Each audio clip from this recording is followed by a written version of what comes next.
ستا یادونو کی اوسیگم یم بی حدنا قرارا محمد نبی سردارا محمد نبی سردارا ستا دیدن غوارم حبیبا لخالق پروردگارا محمد نبی د ژوند لار زمنګ د نن ورځې د خپرونې موضوع بیا هم د آخرت ویره. محمد نبی سردارا تا په مینه کې درد ګم د هجران په اور سوځېږم. بسم الله الرحمن الرحیم. الحمد لله رب العالمين حمد الشاكرين، الصلاة والسلام على سيد الأنبياء والمرسلين سيدنا ونبينا وشفيعنا ومولانا محمد وعلى آله وأصحابه الطيبين الطاهرين. قدرمن اوریدونکو د ژوند د لارې د خپرونې مینوالو، السلام علیکم ورحمة الله وبرکاته. ستاسو روغتیا او خوشحالي د پاک رب نه غواړم، په دې هیله چې د صحت او عافیت جامې پر تن ولرئ او خوشحالي مو په برخه وي. دا دی زه محمد یاسین فهیم د ژوند د لارې د خپرونې په وړاندې کولو کې ستاسو په خدمت کې یم. زموږ د نن ورځې د خپرونې موضوع بیا هم د آخرت ویره. درنو اوریدونکو، په تیرې خپرونه کې تاسو واوریدل چې د حضرت ابوبکر صدیق رضی الله تعالی عنه نه وروسته د ټولو نه زیات نږدې کس محمد رسول الله صلی الله علیه وسلم ته حضرت عمر و. او دا هم تاسو واوریدل چې حضرت عمر رضی الله تعالی عنه د الله نه او د آخرت نه څومره ویریده.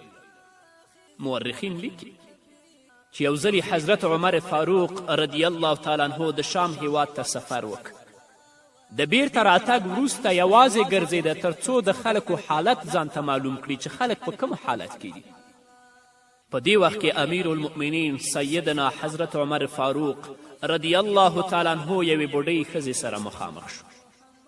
هغې بوډۍ ښځې حضرت عمر رضی الله تعالی عنه نه پیژنده. نو هغې بوډۍ ښځې د حضرت عمر رضی الله تعالی عنه نه پوښتنه وکړه، تا ته معلومه ده چې نن سبا عمر څه کوي؟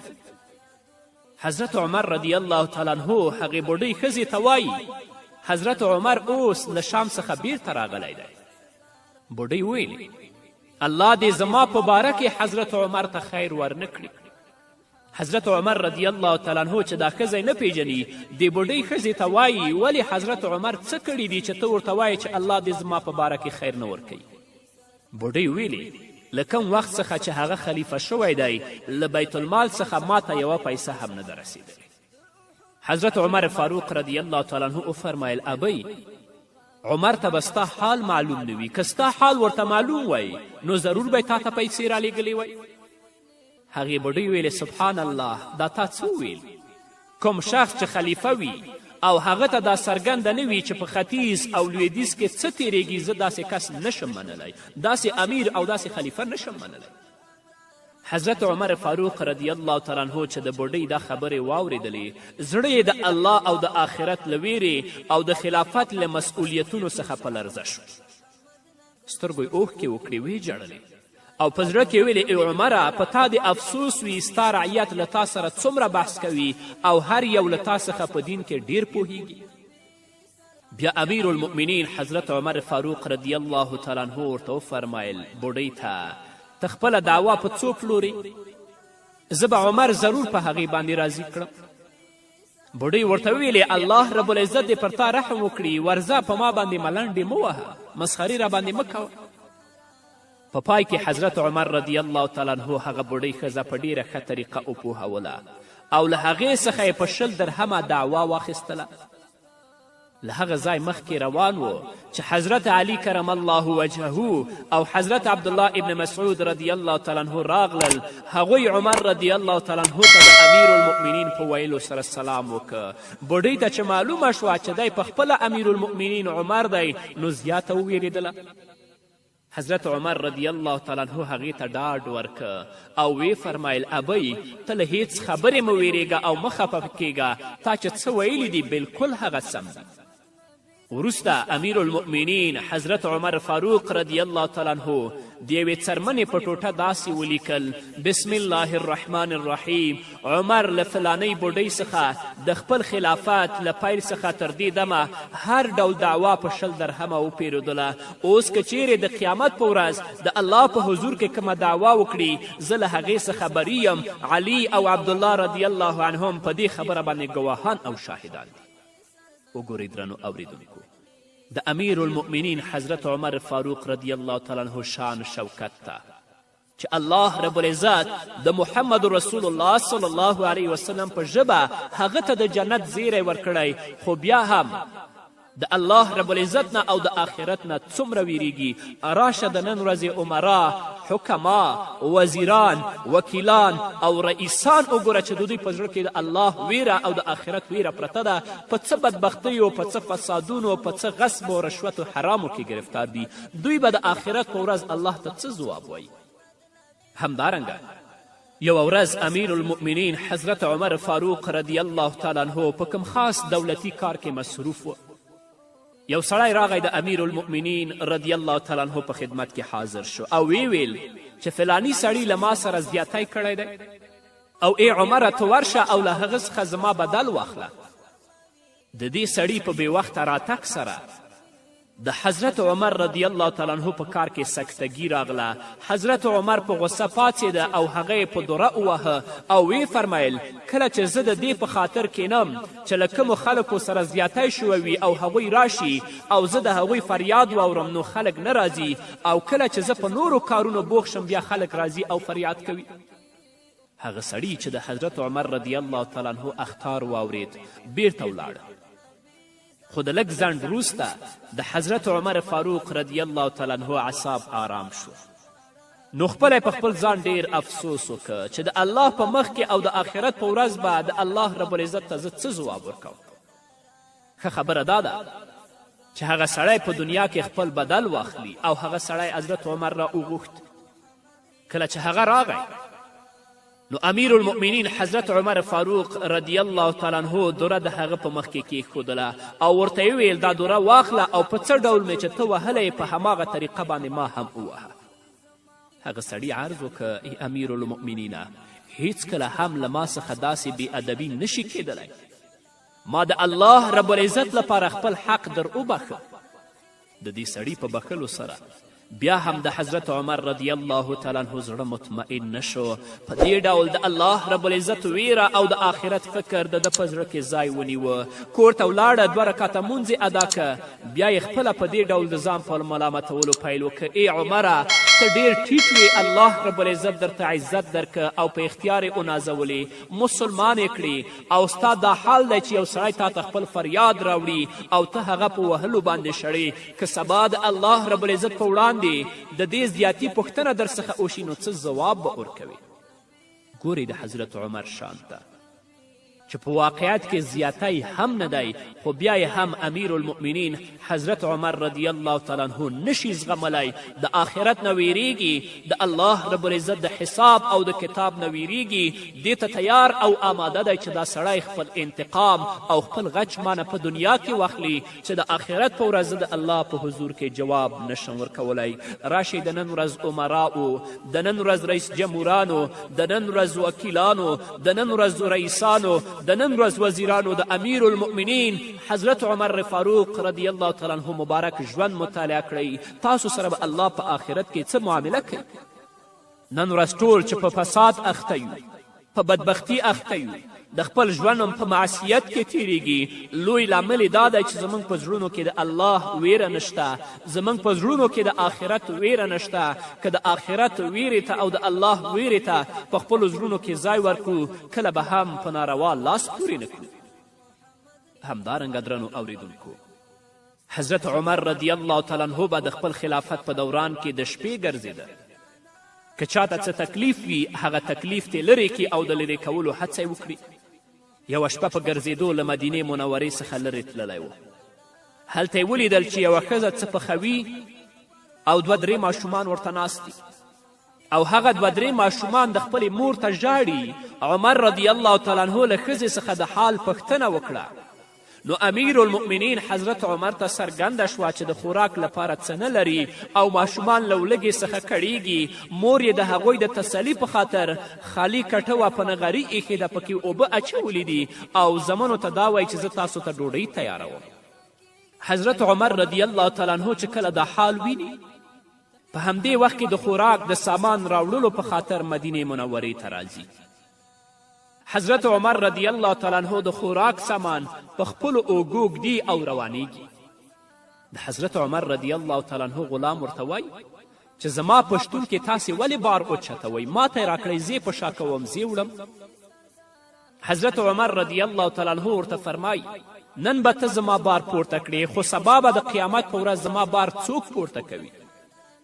دا یې وویل او خپل سامان په اوږو واخیسته، هغې ښځې ته یې وروړه او ورته وویلې چې اوس دا خپلو بچیانو ته ورکه، د خوب نه یې راپاڅوه، ځکه هغوی ما په ژړا لیدلي ول، تر څو چې زه په خندا باندې ونه وینم زه بیرته خپل کور ته نه ځم. حتی ځینې د تاریخ کتابونه لیکي چې حضرت عمر فاروق رضی الله تعالی عنه خپله مبارک ورته اور بلوي او خپله هغه اور پوکوي چې د اور لوګي د حضرت عمر رضی الله تعالی عنه په مبارکه ږیره کې نښلي. دا وه د آخرت ویره، دا وه د الله ویره. د نن ورځ عمرا به آخرت په ورځ د الله په حضور کې څه ځواب وایي؟ همدارنګه درنو اوریدونکو، یو ځلې څو دولتي اوښان ورک شوي ول. د ګرمي موسم و، سخته ګرمي وه. په دغو ورځو کې په سعودي کې لمر دومره تیز او سوځونکی وي لکه اور چې بلیږي. بیا هم حضرت عمر رضی الله تعالی عنه ته چې د اوښانو د ورکېدلو خبر ورسید، نو په هماغه غرمه کې د اوښانو په لټون پسې ووت تر څو چې اوښان پیدا کړي. له ډېر کړاوونو څخه وروسته یې اوښان وموندل، اوښان یې راونیول او بیرته راستون شو. لمر د حضرت عمر رضی الله تعالی عنه مخ سور ګرځولی و، ټول بدن یې په خولو باندې لوند خیشت و. له هغې بلې لورې څخه حضرت علي کرم الله وجهه را روان و. هغه چې حضرت عمر رضی الله تعالی عنه په دې حال ولیده، په ورخطایي سره یې ویلې امیر المؤمنین نوکران به دې د اوښانو په لټولو پسې لیږلي و، تا ولې ځان په تکلیف که؟ حضرت عمر رضی الله تعالی عنه ځواب ورکړ ای علي، د قیامت په ورځ الله تعالی له مزدورانو څخه ځواب نه غواړي بلکې له ما څخه ځواب غواړي چې عمره تا داسې بې پروایي ولې وکړه چې دولتي اوښان درنه ورک شول. حضرت علی کرم الله وجهه پوهېده چې کوم انسان په خپل زړه کې له آخرت څخه دومره ویره لري هغه څومره مبارک انسان وي، او ویې فرمیل امیر المؤمنین ته بریالی شوې. د حضرت عمر رضی الله تعالی عنه له آخرت څخه دومره ویره وه چې ویلې علی رضی الله تعالی عنه زه یوازې دومره غواړم چې د قیامت په ورځ نه راته د نیکیو اجر راکړی شي او د ګناهونو په بدل کې ونه نیول شم، زما لپاره همدا لویه بریا ده. ګورئ څه دولتي اوښان ورک شوي دي.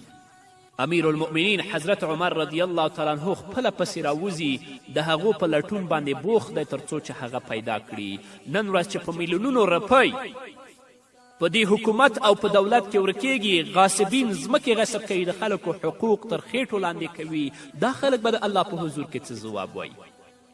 بس دا هغه خلک دي چې د دوی ظالمانو په غاړه او په لاسونو او په پښو کې به الله رب العزت د اور زنځیرونه اچوي او الله رب العزت به دا ظالمان د جهنم خواته کش کوي. الله رب العزت دې زموږ په زړونو کې د آخرت ویرې ته ځای ورکړي تر څو الله رب العزت د هغې سختې ورځې د وحشت او د هیبت نه موږ او تاسو وژغوري. په همدې هیله درنو اوریدونکو نور به واورو، خو د یوې دمې نه وروسته. ستا دیدن غواړم حبیبا له خالق پروردګاره، محمد نبی سرداره، محمد نبی سرداره. ستا دیدن غواړم حبیبا له خالق پروردګاره، محمد نبی سرداره، محمد نبی سرداره، محمد نبی سرداره، محمد نبی سرداره. ستا په مینه کې درد ګم د هجران په اور سوځېږم. درنو اوریدونکو بیا هم زموږ سلامونه ومنئ. د حضرت عمر رضی الله تعالی عنه خوراک دومره معمولی او خراب چې کله به سفیران راتلل نو له ده سره به په ډوډۍ خوړلو کې ډیر په تکلیف ول. ځکه چې هغه سفیران له داسې ساده او معمولي ډوډۍ سره عادت نه ول. حضرت حفص بن عاص رضی الله تعالی عنه به له امیر المؤمنین سره د ډوډۍ په وخت کې حاضر و، خو په ډوډۍ کې به ورسره نه شریکېده. یو ورځ امیر المؤمنین حضرت عمر رضی الله تعالی عنه ورڅخه د علت پوښتنه وکړه چې ته ولې ما سره یو ځای ډوډۍ نه خورې؟ هغه ورته وویل چې ستاسو په دسترخوان داسې ساده او معمولي خواړه وي چې موږ ستاسو ډوډۍ ته په خپلې خوندورې او ښې ډوډۍ باندې غوروالی نه ورکوو بلکې د خپله ډوډۍ خورو. امیر المؤمنین حضرت عمر فاروق رضی الله تعالی عنه وفرمایل آیا تو ګمان کوې چې زه د قیمتي او خوندورو خوراکونو توان نه لرم؟ زما د په هغه ذات قسم وي چې زما روح د هغه په لاس کې دی، که چیرې د قیامت ویره راسره نه وای زه به هم ستاسې په شان په دنیوي عیش او عشرت مین وای. وګورئ امیر المؤمنین حضرت عمر فاروق رضی الله تعالی عنه د آخرت د ویرې د وجې نه، د قیامت د سختې ورځې د ویرې د وجې نه هغه ښه خوراکونه نه کوي چې هلته الله رب العزت ما سره حساب ونه کي. الله رب العزت دې په موږ او تاسو باندې رحم وکړي. دا د آخرت د سوال او ځواب احساس و چې له امله عمر فاروق رضی الله تعالی عنه په خپل ځان او خپلې کورنۍ د بیت المال یوه روپۍ هم ناجائزه مصرفول نه خوښول. نن ورځ خو ټول بیت المالونه لوټ کړه دې ظالمانو. یو ځلې ابو موسی اشعري رضی الله تعالی عنه بیت المال وکوت، هلته 1 درهم و، یوازې 1 درهم پروت و.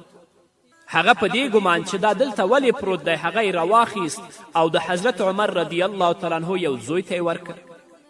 حضرت عمر رضی الله تعالی عنه ته معلومه شو چې دا خو د بیت المال درهم دی، نو هغه درهم یې د خپل زوی نه واخیسته بیرته بیت المال ته ورګزار کړ. او حضرت ابو موسی اشعري رضی الله تعالی عنه یې راوغوښت، ورته یې وویل افسوس دی تا ته په مدینه کې د عمر له اولادې پرته بل څوک کمزوری په نظر در نغی. آیا ته غواړې چې د قیامت په ورځ د ټول محمدي امت لاس زما په ګریوان کې وي؟ تا دا روپۍ زما زوی ته د بیت المال نه ورکړه، نو د آخرت په ورځ به د ټول محمدي امت لاس زما په ګریوان کې ما به د الله حضور ته کش کوي او د دې یوې روپۍ غوښتنه به رانه کوي. واورئ د نن ورځ حکماو، د نن ورځ رئیسانو او چارواکو چې خپل ژوند څومره په رشوت او فساد او په غصب کې تیروئ، د آخرت په ورځ به د الله په حضور کې څه ځواب وایئ. ظالمانو لږ خو د آخرت ویرې ته په خپلو زړونو کې ځای ورکړئ، لږ خو دا په زړه کې وګرځوئ چې د آخرت په ورځ الله زموږ نه پوښتنه کوي، څم چې کړي دي الله به د دې راسره محاسبه کوي. یو ورځ حضرت عمر رضی الله تعالی عنه له حضرت عبدالرحمن بن عوف څخه څه پیسې په پور وغوښتې. حضرت عبدالرحمن ابن عوف ورته وویلې ای امیر المؤمنینه ته دا پور له بیت المال څخه هم اخیستلی شي، نو دا پور ولې زما نه غواړي؟ حضرت عمر رضی الله تعالی عنه ځواب ورکه زه له بیت المال څخه پور نه اخلم، ځکه که زه د پور له ادا کولو څخه مخکې مړ شم نو تاسو زما له ورثې څخه د بیت المال قرض نه اخلئ او بار به یې زما په سر پاتې شي. له دې عمله غواړم چې له داسې سړي څخه پور واخلم که له ادا کولو څخه یې مخکې مړ شم چې هغه زما له ورثې څخه خپل پور ترلاسه کړي. دا د هغوی تقوا وه، دا د هغوی دیانت و، دا د هغوی ویره وه د آخرت د ورځې او د الله رب العزت نه. الله دې زموږ ستاسو په حال باندې رحم وکړي. کله چې ابولولوی مجوسي په حضرت عمر رضی الله تعالی عنه باندې د لمانځه په حالت کې قاتلانه حمله وکړه او د ژوند امید یې پاتې نه شو، حضرت عبدالله ابن عباس په خدمت کې حاضر شو، ویلې امیر المؤمنینه تا ته د جنت زیری دی. کله چې نور خلک کافران شو تا اسلام ومنه، کله چې خلکو د رسول الله ملګرتیا پرېښوده تا د رسول الله په ملګرتیا کې جهاد وکړه. رسول الله چې کله له دنیا څخه رخصت شو له تا څخه راضي و، ستا د خلافت په معامله کې 2 کسانو هم اختلاف ونه که او اوس ته د شهادت په مرګ باندې مړ کیږي. حضرت عمر رضی الله تعالی عنه دا ټولې خبرې واورېدلې، وی فرمایل تا چې څه ویلې ای عبدالله ابن عباسه دغه خبرې بیا تکرار کړه. حضرت عبدالله ابن عباس رضی الله تعالی عنهما هغه خبرې دویم ځل تکرار کړې.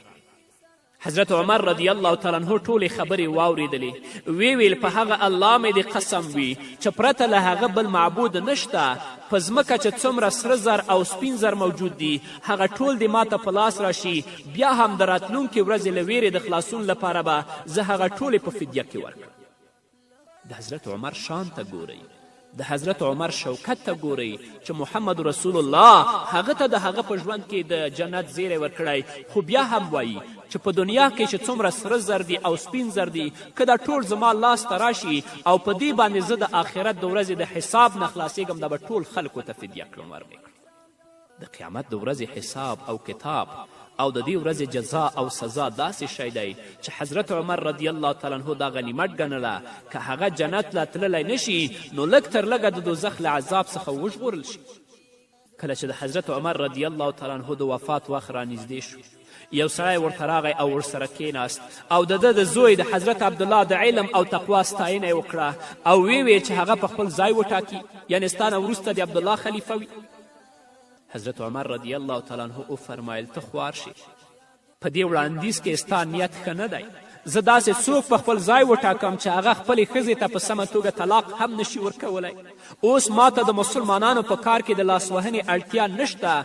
که امارت ښه شی وي نو ما خپله برخه ورڅخه واخیستله او که خراب شی و نو الله تعالی زه ورڅخه جلا کړم خلاص یې کړم. د عمر رضی الله تعالی عنه د اولادې لپاره دا کافي ده که په دوی کې له یو تن څخه د دې کار په اړه وپوښتل شي او که د محمد رسول الله د امت په باره کې هم وپوښتل شي نو ما خپل ځان په دې کار کې ډېر ستومانه کړی او ما خپل اهل و عیال له ډېرو حقوقو څخه بې برخې کړی دی. که زه په دې کې مساوي خلاص شم او زما پکې نه ګټه وشي او نه تاوان نو زه به خپل ځان ډېر بختور وګڼم. حضرت عمر رضی الله تعالی عنه له خپلو ټولو نیکیو او د الله رب العزت د رضا غوښتلو سره سره د آخرت د سوال او ځواب ډیر زیات احساس کوه. هغه سړی چې د ده زوی د خلافت د منصب لپاره پیشنهادوه ډیر په شهدت سره ملامت که د حضرت عمر رضی الله تعالی عنه دا احساس تر مرګه پاتې و. د ژوند وروستۍ شیبې وې. زوی عبدالله رضی الله تعالی عنه د ده مبارک سر په خپل زنګون ایښی و. عمر رضی الله تعالی عنه وفرمیل زما سر په ځمکه کیږده. حضرت عبدالله رضی الله تعالی عنه د ده حکم ومانه او مبارک سر یې ورته په ځمکه کیښود. د خپله پښې سمې کړې او ویې فرمیل زه او زما مور تباه شو که الله ما ونه بخي. دا یې وویل او له دنیا څخه یې تشریف یې وړه. راشئ درنو اوریدونکو د حضرت عمر رضی الله تعالی عنه ژوند مطالعه کړئ د هغه نه عبرت واخلئ چې د هغه په زړه کې د الله ویره څومره پرته وه د آخرت ویره څومره پرته وه. الله دې زموږ او ستاسو په ټولو حال باندې رحم وکړي. په همدې هیله درنو اوریدونکو دا وه زموږ د نن ورځې خپرونه چې ستاسو درانه حضور ته وړاندې شوه. تر بلې خپرونې پورې چې زه بیا هم ستاسو درانه حضور ته راځم تاسو ټول په لوی الله سپارم. پاتې ژوند مو نیکمرغه ښاد بریالي او کامیاب اوسئ. ستا په شونډو مبارکو راغلل سرې وینې لالونه. ستا په شونډو مبارکو راغلل سرې وینې لالونه. د تبلیغ نه مانې نشوې هاشمي خیر الابرار محمد نبی سردارا محمد نبی سردارا محمد نبی سردارا محمد نبی سردارا. ستا یادونو کی اوسیږم یم بے حدانا قرارا محمد نبی سردارا محمد نبی سردارا. ستا دیدن غواړم حبیبا له خالق پروردګارا محمد نبی سردارا محمد نبی سردارا محمد نبی سردارا محمد نبی سردارا. لکعبې دې را ګزار کړل درې سوه شپېته بوتانه. تعریفونه دې غږیږي هم په ځمکه او اسمانه. تعریفونه دې غږیږي هم په ځمکه او اسمانه. شاهین ته باندې نازیږي عیب مثل حسن زارا محمد نبی سردارا محمد نبی سردارا محمد نبی سردارا محمد نبی سردارا. ستا یادونو کی اوسیږم یم بی حدانا قرارا محمد نبی سردارا محمد نبی سردارا. ستا دیدن غواړم حبیبا لخالق پروردگارا محمد نبی سردارا محمد نبی سردارا